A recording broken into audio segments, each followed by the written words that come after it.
I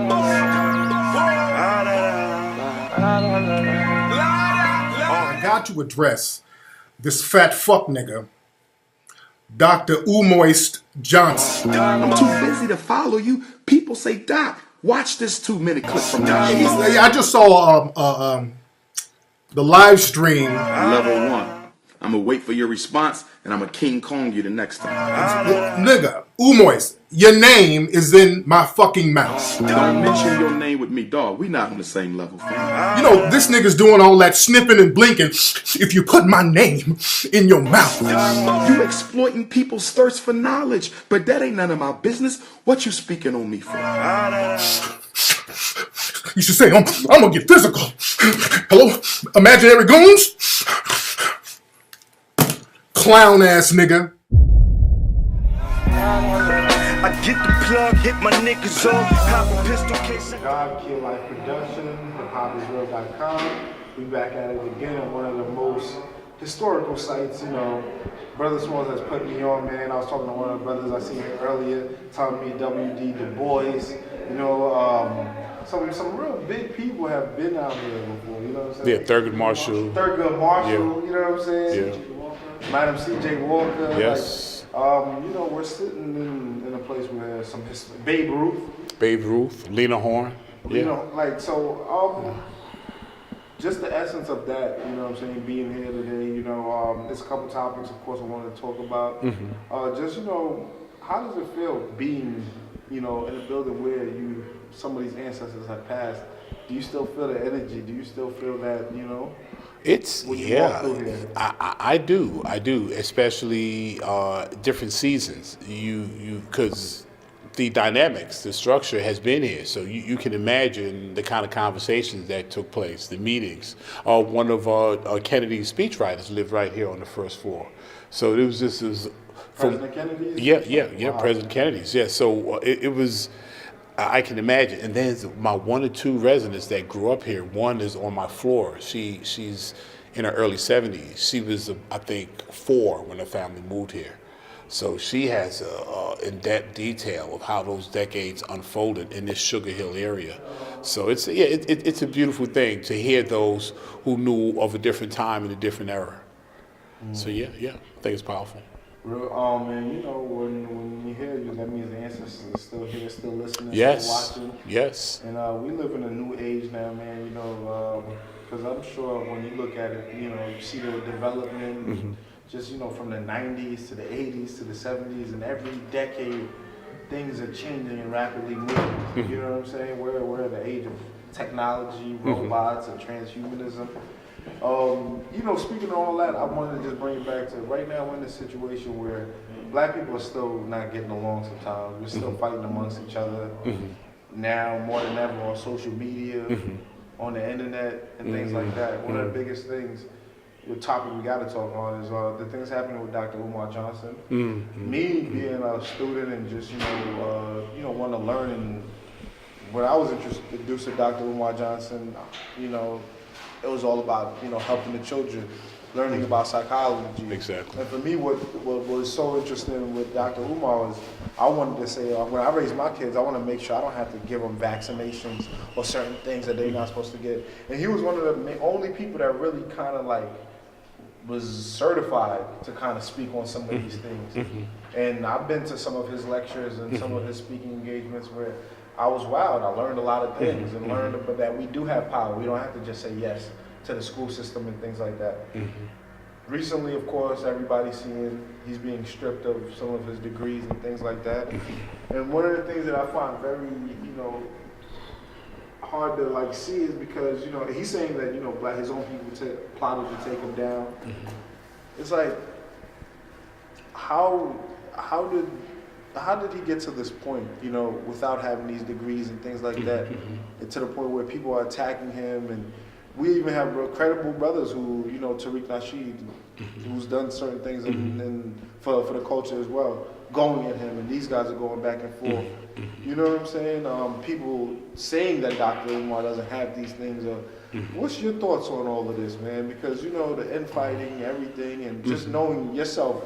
You've done interviews with Dr. Umar Johnson yourself. Yes. You know, It's interesting. I've interviewed Dr. Umar Johnson. I've interviewed through my work with Brother Sanetta, Brother Tariq Nasheed. I also have interviewed again through work with Sanetta, Dr. Boyce Watkins. So I've had an opportunity to have an interview is an interview structure, but you get to connect. You're going back and forth. You do pick up people's energy, and you pick up their flow. I have nothing to say negative about any of those brothers' energies. This is such a hard thing to go through, man. This is so painful. These are all brilliant brothers, man. They're all accomplished. I mean, you can cast whatever you want on any one of them if you want to spend time doing that, but no one can doubt the business exploits of Tariq Nasheed. We can't doubt the brilliance and the marketing and the gusto of a Dr. Umar Johnson. You can't doubt the brilliance of a Dr. Boyce Watkins. All of these are brilliant men. These are the answers to our prayers. We want businessmen and leaders like this, and they're now set upon each other, and in such a public way. These brothers are venting some of their anger, their suspicion, their doubt. It's just a painful dysfunction for us to all have to observe. The only saving grace is that theirs may be public, but if all of us, if we be honest with our human situations around us, we have this going on in our families or in some of our relationships. But it's just so hurtful that these men are so known and this is so public. But this is just a pain that shows itself in different ways in view of many of the relationships a lot of us have. Because as black people collectively, we're still working through a lot. But brother, knowledge to God, this hurts to watch. Anybody who loves black people, who loves black brilliance, they're feeling very disturbed by the kind of climate, the negative kind of cutting, kind of the language, and it's just that hate. And I had on my good brother Sanetta's platform, I was speaking about that. We got an extra level of stuff as black people that we have for each other that exceeds. We don't even have that apparently for our oppressor to the degree that we'll go all out to go nuclear war emotionally on each other at almost the slightest provocation. Why do you think that is? You know what I'm saying? Is it like the white man's too big of an enemy, so it's easy to attack what's enemy? I tell you, greater minds than I have looked at that. Dr. Amos Wilson, he's so brilliantly clear and truthful, even with hurtful information. He did it in a way that you could digest it and go forward. Because some of the information of what got us to be what we are right now, to many degree, that wasn't a pretty process. So there was this structural situation set up to break men, to break males. The black male could never be assertive and strong. And that was an intricate part of the system and the structure that we live in. But Amos Wilson said, I believe the term is displacement. When you can't go against your real enemy, you displace the anger you should have for your opponent somewhere else, and that usually is somewhere else that is less formidable. Somewhere else, if it's a man, he can't yell at the boss. He comes home and yells at his wife. He might yell at the children. You kick the pet. You can't do battle with that boss that makes you feel less than, so you go and make someone else feel less than. And too often we have that domino effect on different layers that's going through our community. So is it a good trait? No. In us, it's almost a level of cowardice.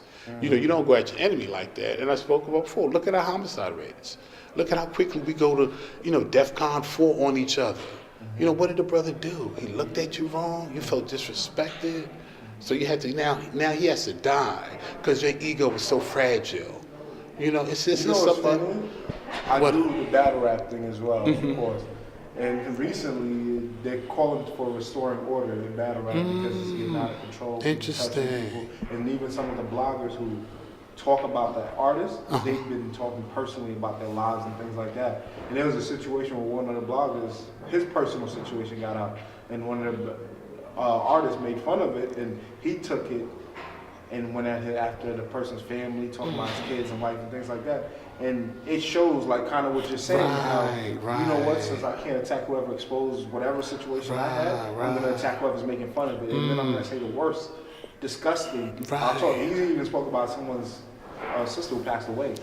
You know what I'm saying? Took it to that level because of whatever pain he was going through because of something that happened to him. And people making fun of him. But he's known for exposing people and things like that. So people had no love for him. And, but at the same time, it just took, and these are all black brothers. Everybody making up their own, you know, content. And, you know, and I just had to bring that because that kind of played that same thing. Yeah, because it's. Maybe it's the social media dynamic of it, but because playing the dozens, which is, I hope not to be disrespectful to this wonderful battle rap art, but it's a high level of playing the dozens. You know, people busting on each other. You know, so this goes way back. But the outcomes now that we're you know, the level of the death of a loved one, you know, in many instances, those wounds never heal. Now, so is that going to be a brunt of a joke or the brunt of a bar? And you're going to degrade them? It's like if you talk about my family, I'm not going to look at it. You become like a real enemy. Right, and not just talk, say in a way to ridicule, man. It's making little of something that's precious to you. Exactly. You know, no man is going, after a while, okay, this ain't, this is something else this now. Ain't entertainment. You're being truly not just offensive to me, to my culture in some instances. So I'm glad you're such a major player in that field, because as beautiful and organic as it is, you know, they need some codes up in there as well. Facts. So they can, you know, regulate, because everything don't go. You know, everything ain't open.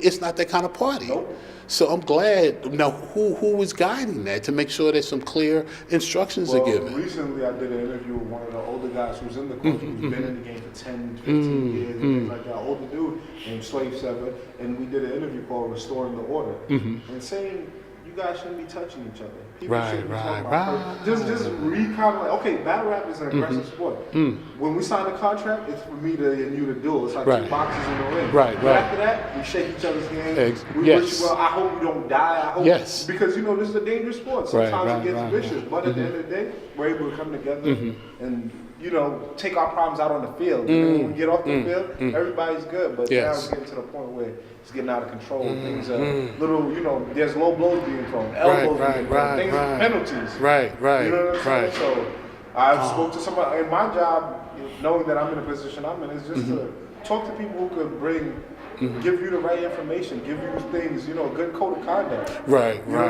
So going back to this situation with Brother Umar Johnson, one of the main things is about his credentials. Is he certified to do what he does? How's he been doing this for 10 years or plus? Many years to the point now, you know, from his mouth, our own people breaking him down and switching to the white man. Like, how does that even happen? Yes, this is, you know, so much has evolved in such a short period of time from the initial upload Dr. Umar put up related to explaining the situation. And yeah, how could this have gone on? But you know what has been interesting? The people that have been writing, some folks in his profession or familiar with the process. So I have learned a bit more, and it's a bit more specific. I had originally felt it was so broad that they were going to be taking different degrees. So, you know, I'm now learning it's a matter of if you assert a license, and I hope I'm even restating this correctly, or all it is kind of like a show and prove. If you have it, show it. If you don't have it, then there's a fine, a fix, because that is supposed to be out of bounds when you assert that you have this credential and you do not. So I mean, which sounds cut and dry. And again, I don't have any inside information. That's how I've been interpreting it, and few people have verified that without a horse in the race. These are folks say, yep, X, Y, Z, and not even try to be on anybody's side.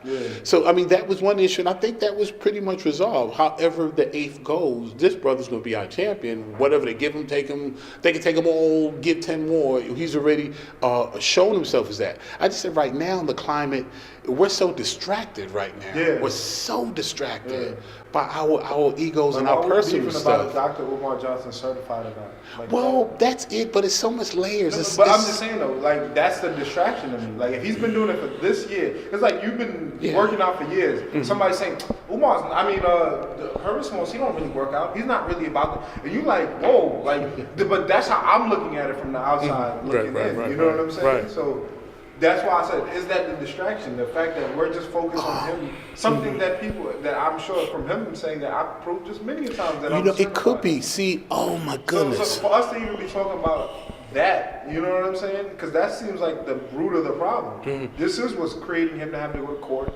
having to go down, you know what I'm saying? So it's like, it should be clear, like, yo, he got what he needs. Like, that should be an easy, destroyed argument. I really think that is. I can't see anyone. Well, again, the 8th will. And you know, how did I find out that this whole thing was going on? I found this out by Dr. Umar Johnson. There wasn't no expose that he came on a lot, guys. This what I'm faced with, a copy of the document. So I mean, so that's transparent. I wouldn't have known about it if it wasn't for that. Yeah. So then you ain't catching him and look, he's going. He said it. Yeah. And he also said this is okay. I knew this was coming. Yeah. And brothers and sisters, if you're going to, I think that was okay, and we were coming along well. I thought. As a matter of fact, with this upload we're doing, I was proud to bring Kia Light Production on board with another one of the platforms. Like Sonetta has stepped up with his platform. Brother Baba, Every Time Fire stepped up with his platform. And I'm hearing buzzes that others are getting ready to put an upload related to, let's get behind this brother. If that manifests itself or not, I don't know. Because, again, we're being distracted. It's the distractions. And how much of it is engineered and how much of it is kind of us getting at each other again, just in a public way. And he says it. He says, this is my people. Yeah. Sentiment. You know what I mean? These are my own people coming after me and complain to them. But I'm saying though, like, if the white man already don't like what you're doing, can't he just do that on himself anyway? He needs the support of us to kind of, you know what I mean? Like, to tear us down, which he usually does. He always needs somebody to infiltrate, get in the Black Panther, act like he's cool with us. And next thing you know, he's an agent. You know what I mean? So yeah, it's I'm so lost for words right now related to what from the last stuff. I had a chance to listen to our good brother from the Advice Show, and he definitely brought a level of energy back, because the energy is off the charts with going from Umar to brother Nasheed. It is what I last heard. They just going at each other in there's so much hate behind these brothers' gestures and words and in terms that they're using. Can we heal from this? Can those brothers ever? There's a beautiful picture. It's so ironic. Someone who's doing it already, because people are, mass producing this thing and they're bringing it up again. There's a beautiful picture of brother Nasheed and Dr. Umar with an embrace. Standing together. Two of our brilliant brothers. In that moment, that's what we need. Those are the images that's going to get us where we need. Not this brutal, vicious fight that they're having. It's like an ugly family fight at like a cookout. You're at the family reunion and your family go in on each other. But it's for the world to see. It's on the jumbo screen. Yeah. So I just. What do you think about Tariq's, him becoming a Dr. Umar, and them working together and him kind of having no sentiments towards him? Having no sentiments? Having those? Yeah. Again, it's like he's a fraud and saying that he's exposed. Like, these are the words that are being used. Yeah, and see, now, and this is a kind of a thing that helps me get to the next place. Don't get me wrong now, I listen to words that are being said, always. You don't ever ignore words, especially when words bring threats. So don't ignore words. But more important, or just as in many instances, is the emotion is coming from. Because so I know these brothers are in battle mode for whatever the reason, whoever's right. I'm not even fixing right, wrong, who started, who didn't start. I just know right now they acting like they want to eliminate each other. They want to demolish each other. So if either one is successful, we lose one and only have one. When before we had two great ones. Now guess what? Suppose they're both successful in destroying each other. Then we got none. Who benefits from that? Yeah, who benefits. We need both those brothers, irrespective of what you think about either one of them. And I'm leaving kind of Boyce Watkins out because, he was, not a negative spin in the thing that's going on right now. We need all of these brothers. We need all hands on deck. So if, I hope the community, we collectively said, brothers, please stand down. All of you, everybody, take a step back, take a breath. Nothing else needs to go up for now. Let the people that love all of you, let us heal through this. This is a storm, man. It's an ugly, brutal storm that we are all in because we love you all. It's I don't know, knowledge of God. This is exposing. I feel like this is the era of trying to expose people, whether they're right, wrong, or we're indifferent. It just seems like everyone wants to try to expose everyone. You know what I'm saying? Yeah, it's because a lot of like for me, looking at it, it's like the brother been doing the work. It's like, but now it's like, why are we so bent on trying to? Like, because some people have real feelings like thinking that it's all a scam and it's all, you getting the money for the school and all of these things. But it's like, from your experience, you know what I'm saying? Brothers, you've been around, you've seen leaders come, you've seen leaders go, you've seen new guys come. What's your true, honest opinion on Dr. Umar Johnson? Do you feel like he's legit in everything that he's been doing and, from your own? From my perspective, he's definitely legit. And he's definitely not perfect. And I haven't met a perfect human being yet. Now, am I here to list his flaws or how many things that pull him away from perfection? I wouldn't hope nobody would be listing mine. So the thing is, do I stand with him? Definitely. Is some of the criticisms extended to him just? Of course. But what he brings to the table and what that man's vision has been, and how it has inspired, it shed light in the areas that were very much dark. And hey. So with that said, the great he brings so far outweighs what I find are minuscule challenges that anyone looking honestly at their own lives, it may not be in the same place. We get tripped up because someone else's challenge or weaknesses in different areas than our own. But human weakness and frailty is universal. The thing is, if you know a brother or sister with a challenge, you work with them through the challenge as you honor and help inspire them towards the greatness that's in them.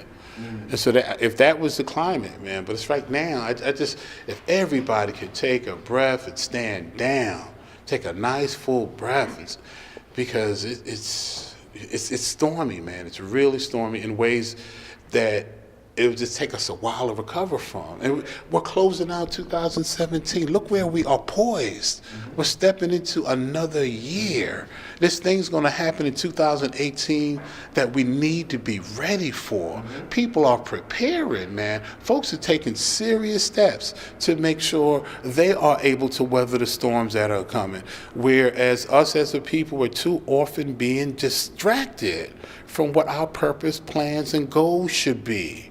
We don't know what this economy is getting ready to do. They're flipping the script with this a prison industrial system. It's getting real and it's getting raw. And not that it wasn't real or raw before, but there are levels. And you get to a point where you're so far down in the game where winning is an impossibility. And if we don't get our team right and get on this field and be in position for what's coming, we're not going to recover easily. I'll never give up on my people, but we don't need to make the battles stronger and harder than they already are. There are enough challenges. You know what's interesting with you saying that? I'm a movie guy. I like to watch a lot of things happening and stuff like that. I seen this movie last night recently on Netflix, Bushwick. And the story shows about it basically right now how the country is overtaken by these counter-military guys, and it's all underground and basically burning down the city, burning down Brooklyn, burning down everything. And that's all from, and then if you hear the narrative, it's, well, what do you guys expected? The politicians been lying for years. They've been planning something. This is the narrative of the story, while the newscaster is explaining to the people why they're going through what they're going through. And no one knows what's really happening. Everyone's being fed disinformation. All contacts are being. How does it open up? Is it present time? Yes, present time. The girl's walking to the train station with her boyfriend, and she realized there's no one on the platform like that. And when she walks out, she sees a guy burning on fire walking through the subway. And the guy, her boyfriend, is his first time coming using a train. I said, is it always like this? She said, yeah, it's usually like this, but you know, sometimes the trains get stuck, and then next thing you see, it's total warfare outside. She walks up the platform, and bombs are going off right here in America. Whoa, that's kind of deep. Insurgents and guys in black suits are coming with guns, killing people and tying people up and taking people. And now you see people on the streets fighting and fending for themselves on a regular modern day right now basis. That's, yo, I might have to check that out, man. And That's it's talking about like some of the things you just said. You know what I'm saying? Us being just so sleeping. Right. There's something that's brewing under here, whether even if it's a movie. You know what I'm saying? But the message being sent in the movie is very... It's interesting, you know? Very, man. It's like, whoa. And again, if you ain't preparing for nothing, you know, again, this economy it's been looking rickety for a while. So it's you know, where are we financially? Where are we straight up survival? You know, our brother Aton does survival walks. He's walked people through the city. He's taught people how to survive in different environments. But for every one of him, other communities got 50 or 60, and they're going out, they're having classes, and a lot of them already part of militias, and they do camping, and they start training their children young how to hold, how to shoot, how to target. So it's folks that have natural skills that, for better or worse, if doodle ever hits the fan, those are some of the skills you're going to need to have. We ain't thinking about it. You know, what are the Knicks doing? Yo, are we going to make the team? How was the playoff? Who's balling? What's up with Kanye? You know, it's just so many distractions that keeps us spinning. Conscious beef, hip hop beef, anything where it's a little bit of drama. And it's unfortunate that drama. You know, we still have a drama chakra, man. It's like, because the numbers on that stuff is bananas. People do, even before, when BET was still back in black hands, it's not today, but you know, one of their most popular rated was those videos, the half nude music videos. Right, and it was us producing that, and the numbers were there, we was watching it. So, you know, we have to decide, well, how do we rid ourselves of that appetite? Because that appetite is going to keep pulling and manufacturing or keeping our energies moving in ways that don't help us prepare for our self-defense. And also, once you defend, you don't just stay in a defensive mode. You want to advance and move your people forward. So we got to have things like that in place at some point. I mean, you know, when you go back to say distractions, and we go back looking at some of these guys, like big names, Tariq, Nasheed, Umar, and things like that, going back and forth. How do you see these guys to resolve it? Because, you know, they represent, you know, the people and helping the people. How do they actually get past all of this extra? You know what I'm saying? It seems like certain things may have to be said. It's hard to really want to work with somebody after they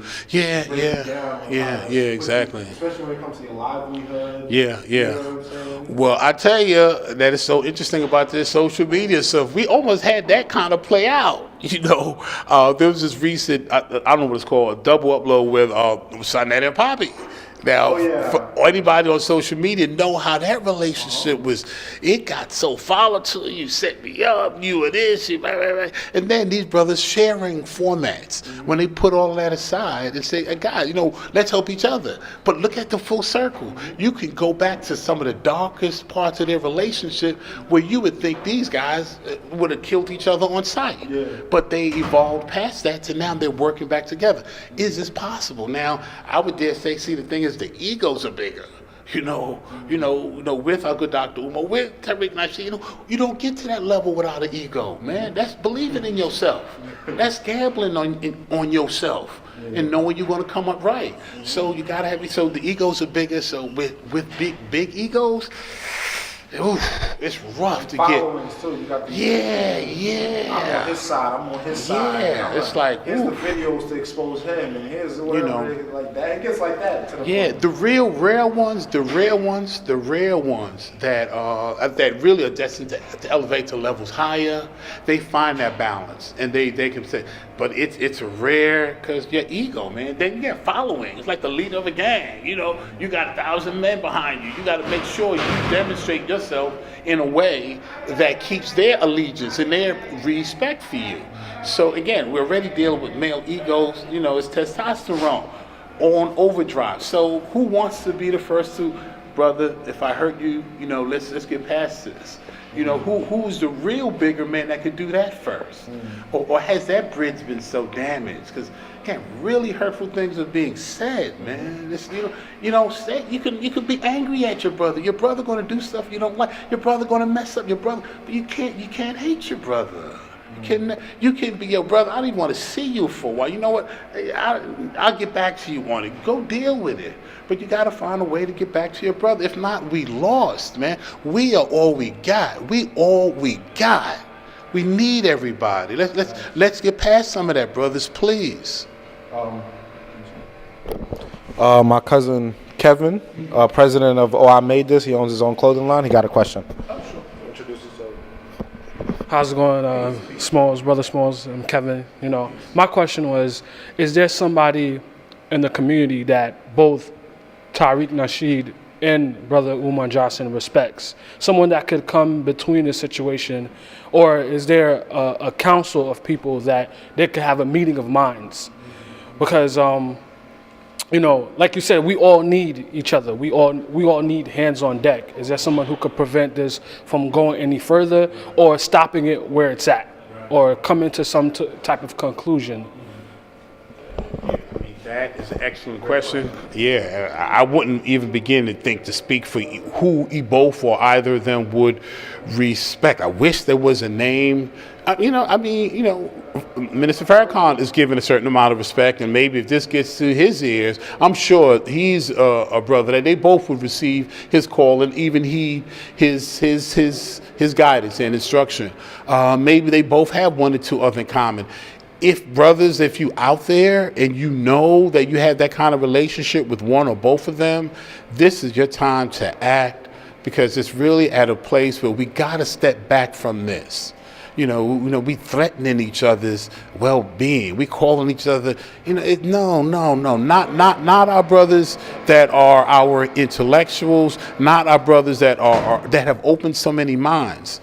No, brother, we're not going to let y'all go to that. So if there is a brother out there, if there is an elder out there that knows both these young men or have a relationship with them and can come in, please, this is the time. And if I could say something else, boy, and this, I don't know how odd this might sound, and I want to say this respectfully, to I already respect as an elder, because who he's already produced. And that's Brother Dr. Umar's father. He had put an upload up recently, and he said something that when he said it, I was like, what? It was just shocking to me. He said, he gave the impression that, supporters of his son were coming at him, were making threats to him, saying, I know y'all are, my son's supporters, but you come my way, or why you want to attack an old man. And I wanted to say to that elder, please, elder, be mindful that there's so many games played with this social media. There are agent provocateurs that are sent down specifically to agitate and cause disruption. Because I am a supporter of your son, and I know many of them, and not one would ever it has nothing but respect for you. And we're hoping in our heart that the situation with you and your son is resolved between you both as men. But from the front line guys I know that's rolling and supporting Dr. Umar, you are held in the highest esteem as his father. The views you two have to work out are just that. Your views you will work out. We will never step between you two men. We will humbly wait for you two to resolve your differences. But for you to ever fear any of the true supporters I know of your sons, never. As a matter of fact, I speak for New York. If you're ever visiting here, we'll provide security for you if you don't feel comfortable in any place through Harlem. let us know. So I was very disturbed to hear that was an experiencing people that are identifying themselves as your son's supporters were putting you through. As I said, I don't believe none of them are. Be ever mindful that agent provocateurs use those very same tactics to stoke division and to keep us from doing what we're trying to do now, communicate. Should be less on camera and more on the phone. Meet with your son. Dr. Umar, you got a great father. You wouldn't be as great as you are. I see him in you. I can't see one of y'all without the other. You're both great. Come together, brothers, and talk. We got to bring this together. The time is critical. All right, Brother Smalls, in this climate, how hard is it, for these leaders or these guys who take command and decide to do something, because, even myself, doing this, you could imagine, dealing with other people, dealing with other personalities, people within the community who probably don't like each other and things like that. How do anybody who's coming up or people who's already in these positions, how do they continue to maneuver knowing that it's so much COINTELPRO, knowing that it's so much, and it seems like, honestly, what it always seems like, even going back to like guys like Brother Polite, it always seems like their biggest antagonizers are so-called the people. That's, what I'm saying? The people that they're so-called trying to help, or the people, what I mean? So how do we get around that? You know what I'm saying? Wow, this is the climate that exists. Back to what we were saying earlier. It's if we don't get a code back, there's no way around it. Because if we stay with this anything goes environment, I mean, what comes from an anything goes? You can't even build structure, order. There ain't no order. You're cool today, you chop my head off tomorrow. It's gotta be more consistency. Yes. And let's start talking more to each, gotta communicate through uploads. We got each other's numbers, man. You got an issue with a brother. Brother, we got to talk. You got, tomorrow where? What? Let's have a bite at that spot. Yeah, okay. Sit with your brother. You can even yell and scream at your brother, but do it in a way where you'll cleanse yourself and say, okay, I understand now and I know how we're going to move forward. And just to elaborate what Kevin said about, the councils of elders or even if there ain't no council of elders, what's up with the people who's running or who are the main? How do you guys get a chance to sit together and at least, even if it's like, okay, you don't have to tell me how to do what I got to do, but at least we come together at least once a month or something where we could discuss policy or things of how to move or something. Because right now, anybody could go create a YouTube channel and talk about whatever they want to talk about and pick up a following. They don't have to speak to Dr. Brother Smalls or Sonetta or Knowledge or anybody. They could just go and do their thing. Right. You know what I'm saying? But how do you create? Because I feel like without that, without having a structure, it leaves for that. It leaves for anything. At least if there was 5 guys that were strong on what they did, and they could, even if there are new people, at least these are the guys, the gatekeepers and the things. Where are the gatekeepers? Where are the ones who's able to, do that? I don't think we have an official. It's unfortunate, but it becomes individual. And see, back to Monet's, Freud's nephew that popularized the whole public relation propaganda deal. They taught people they make more sales when they have people appeal to as individuals. So much of those decades that march after, it's how do you feel, how do you think, what you want to dress, what you want to wear, what you will drink. Everything is about what would make you feel better. And we lost sight of what the collective is. And I think that was a breakdown that we haven't fully recovered from. But since it's that way, I seek out elders, man. That gray hair, that's 4 PhDs for me. Because you've been here, man. I got it here because you got decades of firsthand. So I think it's the appreciation of the elders is just lost. And that's a critical breakdown because they got the wealth of knowledge. And if they've lived right, resources. So you got knowledge and resources, and we're disconnected from that group.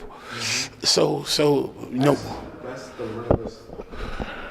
I agree, because you know what? There are young brothers out there that are like, even me working with you. You know what I'm saying? And you helped me to continue to push my platform, just because a few things I may have needed, and you were able to help me in that situation. How do we get that? Because that is very important. Like you said, some of the, like, it seems like either the elders are like, I ain't effing with these little young dudes, and the young dudes like, F the elders. They left us here to starve on our own. So we doing what we doing. How do we get them back to that point? You know what I'm saying? Because I was like, being raised in a Haitian family and things like that, we get raised with that type of structure. Respect your elders. If my grandma fart, I gotta apologize to her. You know what I'm saying? So like, that's the mentality. But now, even living in America, kids are cursing their grandmothers out. You know what I'm saying? And I see that. So like, how do we bring that back? Is it on the elders to reach out to these young dudes to find ways? Like, you know what I'm saying? Or are they cool? Like, oh, we did what we did. We got to where we got. You know what I'm saying? Yeah, it's how do you solve that? Especially now, there's some awesome literature that's coming out. If you believe some scholars and some philosophers, this is the decline of empire. That's one of the moral codes that goes right out the window. The respect for the elders. The whole gender thing that they're flipping and switching, and those are the things. Go through all of the great civilizations throughout time. They have like 7 key characteristics of a decline of an empire. So, and when an empire is in decline, I mean, it may not be in free fall, but it's coming down so rapidly that can something like that be regained? And whoever does regain it, they're gonna have the most powerful base, because again, the elders has the wisdom and the resources. So I mean, that's what we got to be coming together now. We got to be coming together. The clock is just.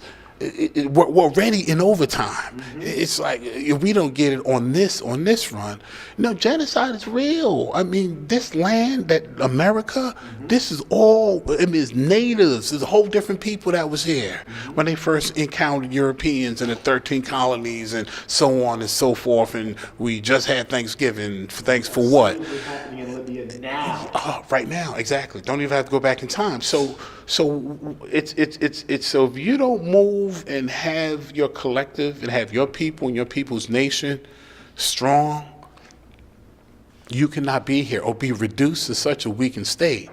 Then what? They're gonna have a reservation for black people, next to the Indians reservation. I'm not speaking disrespectfully, of those people. They fought valiantly. They are Indian wars. Yeah, exactly. But they fought, but they, defeat after defeat. And, one of their main ploys, turning them against each other, turning tribes against each other. And some of the holdouts, some of the Indians that wasn't going for it, that went up in the mountains and came down every so often, did a raid, got the supplies, went back up in the mountains. The only way they was able to track them, they got because it was so part of nature. Only someone with the knowledge of where and how they would be. That's the only way they was able to go up into those mountains and into those hills and finally get those last diehards. There are some folks that I'm gonna live free or die. And okay, the country might have gave up, but no, liberty, that's all I got. So I'm going to do what I got to do as a free man. If it has to be in a mountain, on a hill, I'm going to be free there than walking around here driving nice, but can get gunned down at any minute or be disrespected in any store, being followed around, can't get a cab. But, you're so free with the degrees and all the other accomplishments. Sometimes we delude ourselves in what freedom actually is, how it feels. And then we think just having expensive toys or many things to, I guess, medicate that pain, because it has to be a pain if you don't feel good in the society you're in. If you're always accosted in your society, how can you feel comfortable in it? And if you don't feel comfortable, you'll have different things you'll do to ease that discomfort. And that eases us into cognitive dissonance. That's all that is. When truth comes, you can't even take it because you have to disrupt all the other fairy tale you've built. So you will reject anything that goes against what you hold as your truth. And that's a scary place to be in. I think a lot of us as black people dwell in that space. Now, I got a question, right? How much is what's happening to all of us the result of accumulation of what America is itself? You know what I'm saying? Like when it comes to like Obama passing the rules for homosexuals to be able to get married and all of these new things happening, and how much does that really affect us on the ground level when they pass certain laws, and now you see us, like you said, it's like the decline of society. You see Sodom and Gomorrah and all of these things, and now legally you wrong if you do what's wrong, or if you accuse what's wrong, or you know what I'm saying. If I stand against something that is really wrong, it doesn't matter, but now we can legally make it right. Like tomorrow if they say legally pedophilia is legal, and Herman Smalls, you want to say something about it, we'll put you in jail. So how much of that is the reason why we, even black people, white, it doesn't matter, like, because we're all affected within what's happening. How does that create to the mentality of where we're all at now? We're a lawless society where we don't give a F. We talk about people's families or whatever. We just losing all types of integrity. You know what I'm saying? How much does that show where we're at here in America? How much that affects us on an everyday? Whether even if you are a conscious, positive brother, you still got your little things here and there. I gotta go get my McDonald's and my little chips, and you know what I mean? Even if you're not thinking about it on that level, but it's still affecting you. I gotta walk down the block and see two dudes holding hands, kissing, and with my kid, holding my kid, like, and this has to be a natural thing for me. Now, how much is that affecting us? You know what I'm saying? Just being here in the country. Yeah. Of course, our exist. I mean, what language are we speaking right now? You know, what kind of clothing do we wear? I mean, you know.